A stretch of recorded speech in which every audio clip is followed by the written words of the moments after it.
It's another beautiful Monday. Welcome to another exciting lunch time program. My name is Marco Kokos. We call this one the Lunchtime Cafe, and it comes your way every Mondays, Tuesdays, Wednesdays, and Thursdays at exactly 12 hours. Now, today on the program, we have quite a number of items that we are going to be sharing with you.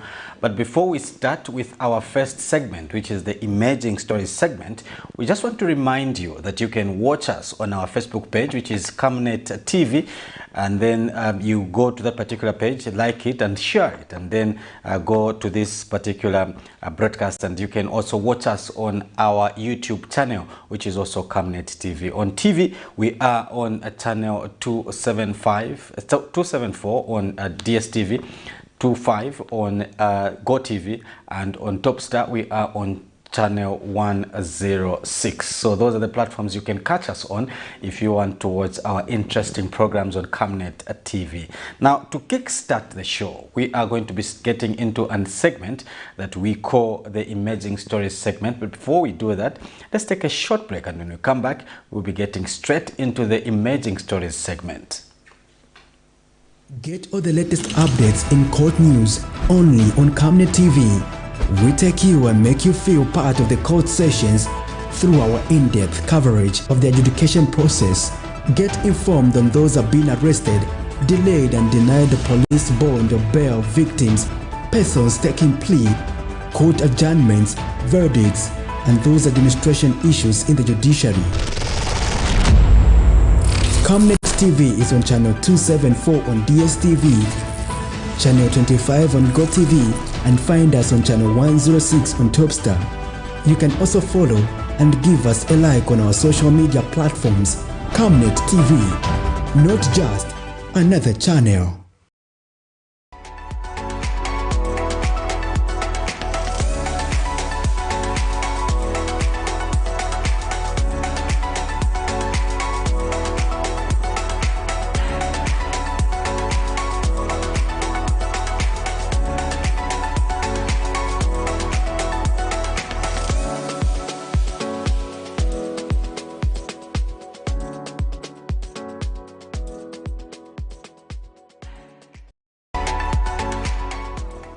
Thank you very much. Welcome to it again. This is the Emerging Stories segment, and that's on this particular segment we give you stories that are happening right now, and these are the stories that we expect to see in our main news bulletin at exactly 19:30 this evening.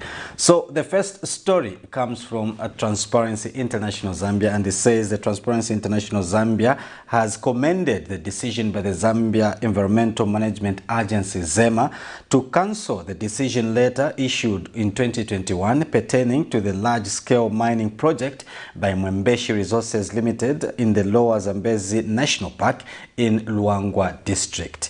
Now, TIZ Executive Director Maurice Nyambe says the decision being based on the mining company's failure to comply with certain conditions is a good example of ZEMA's holding companies accountable to environmental regulations.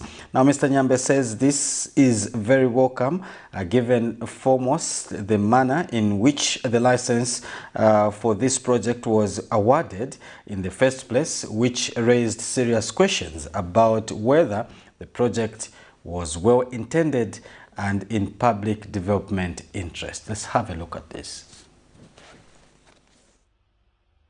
The decision by ZEMA to cancel the mining license that was awarded in the Lower Zambezi National Park is something that we welcome wholeheartedly. You will recall that there was quite a lot of a contention when that original decision was made to issue the license because very valid questions were being asked as to whether that was a project that would be in the best interest of the country, but also in the best interest of the environment. So we do commend ZEMA for this decision, and we do hope that lessons are going to be learned in terms of how this whole process has been handled. One of the things that we are keen to see is that we would like to see, the enhancement of the coordination mechanisms between ZEMA and the Ministry of Mines and Minerals Development when it comes to the issuance of mining licenses, because we think that there are gaps in that area, and I think that is a lesson that that ought to be learned from this from this decision. But also, we would like to implore Zema to really enhance their monitoring mechanisms in order to ensure that mining companies in particular adhere to the regulations or to the conditions that they are given when it comes to implementation of particular projects, particularly those that have environmental connotations. So this is a decision that we fully welcome, and we do hope that going forward as a country, we will devise better mechanisms of handling such matters, so that we see to it that whatever project gets awarded or gets implemented is done so in the best interest of the country, because that is the only way that we are going to ensure that aspects of sustainability and basically that the country is able to benefit from its natural resources. So we do commend Zema for this decision, and we hope that indeed lessons have been learned for doing things better in the future.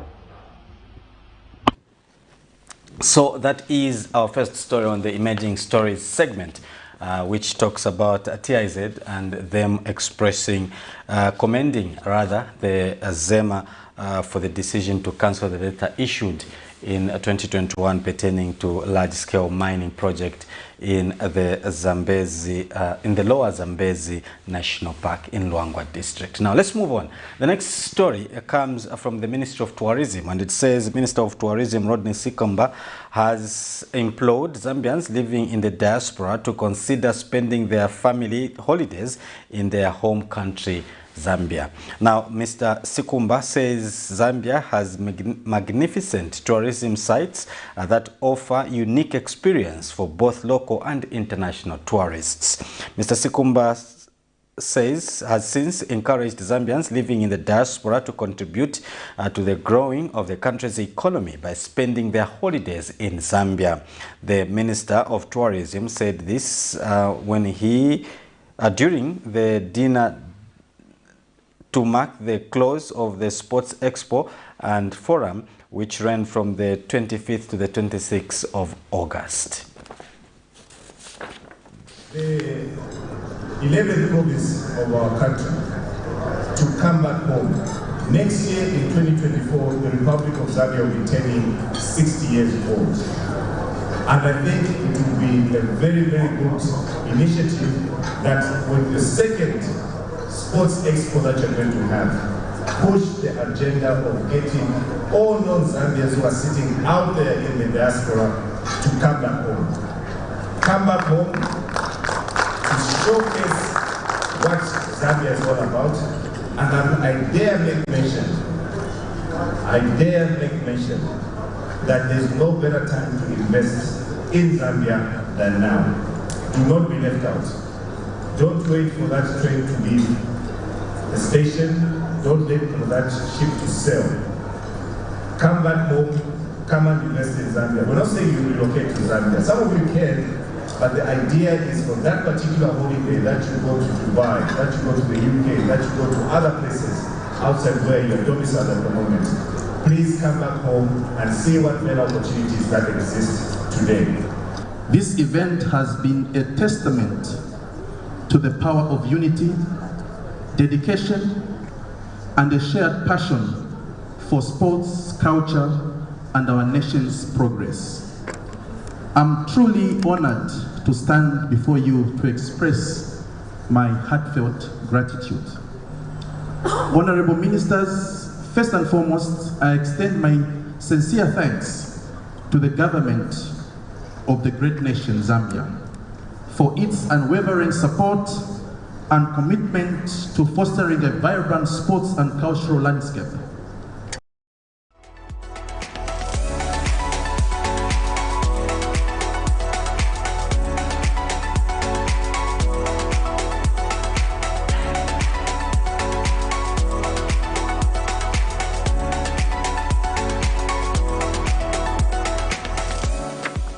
So that's a story there that is talking about tourism and of course encouraging people that are living outside the country to come and spend their holidays here in order to help with tourism. Now, moving on, the next story comes from Solwezi, and it says Solwezi District Agriculture Coordinator Mutinta Zulu has confirmed that her office is in receipt of a total allocation of 20,100 by 50 kgs bag of basal dressing fertilizer under the Farmer Input Support Program for 2023-2024 farming season. Now, Ms. Zulu was speaking when she visited the NCZ warehouse in Solwezi district. Ms. Zulu said the received fertilizer is targeted for 6,700 vulnerable but viable farmers in Solwezi district. Let's have a look at this. It is a highly regarded and appreciated program by the vulnerable but viable farmers in Solwezi district. The Farmer Input Support Program, FISIP. The preparations for the FISIP program for the 2023-2024 farming season is on course as the district has received its full allocation of the basal dressing fertilizer. Solwezi district has received the total allocation of D-compound fertilizer, which has been supplied by Nitrogen Chemicals of Zambia. So we have received 20,100 by 50 kg bags, targeting a total number of 6,700 beneficiaries. Currently, sensitization of the DAC, the CAC, and the field officers is underway. So the sensitization meetings are very important in order to ensure that the farmers get information from our office and to make sure that the program runs smoothly without any hiccups. The Solwezi District Commissioner has encouraged the farmers to diligently use the inputs. Ensure that we follow the procedures that are laid down. Let's work very hard and produce more. We shouldn't divert this fertilizer. We shouldn't sell it out, because once you are found, the law will take its course. The Solwezi District Assistant Marketing Development Officer has an encouragement for the cooperatives. A cooperative, then just having a certificate. A cooperative should be able to run a business. A cooperative should be able to solve a problem that they felt initially when opening that group, right? Of course, a certificate is one of them, but there is more to having a certificate. The District Agriculture Committee Chairperson has expressed happiness with the FISIP sensitization program. Farmers were very worried to say, are we going to get fertilizers? But since this meeting has been done, I think we'll go and tell the farmers the truth, because we've already done with the meeting. The sensitization of the stakeholders who are closely attached to the FISIP program in the district is being done to ensure a smooth exercise. Chapunga Manengu reporting for NICE in Solwezi district. Thank you very much. So that is coming from Solwezi, where they have received the basal dressing fertilizer for the 2023-2024 farming season. Now let's move on and go to Sikongo, where the Member of Parliament, Mr. Mayungo Simushi, has revealed that they have come up with a deliberate program to increase a production of rice in the area. Now, Mr. Simushi says the program will engage cooperatives, which will be the cornerstone for the development of rice production. He says they also intend to introduce new varieties which will be acceptable on the export market. Let's have a look at this. We have come up with a deliberate program to increase rice production in Congo. We've sat down with the Minister of Agriculture through the DACO's office and the DC to make sure that we take advantage of the rice. I know rice is dependent on rain-fed, but in most cases we normally have enough rains and water coming from Angola to come and flood our flood plains, which are found in Congo. So we are working with on a program where we have put up cooperatives that we want to be the cornerstone of the development of the rice production. So we're also introducing new varieties which can be accepted in the export markets. So the Ministry of Agriculture and some private partners have been talking to the Musika, for example, that we want to come on board and help us create the right environment, help us with certain resources and equipment, because we don't want to just grow the rice and then sell the rice in its raw form. We want to process the rice, but also we have added another component, which is the wheat. Wheat grows in Congo. And we know how much money wheat fetches. It fetches more money than the rice. So what we want to do is to have a continuous process in terms of agriculture, where there is no break. So when we put the rice, by May it has matured. And then we harvest it, and then we put in the wheat. And then when the wheat takes about 3 months, it's ready. And then after that, around August, September, we should put in another cycle that we can now irrigate.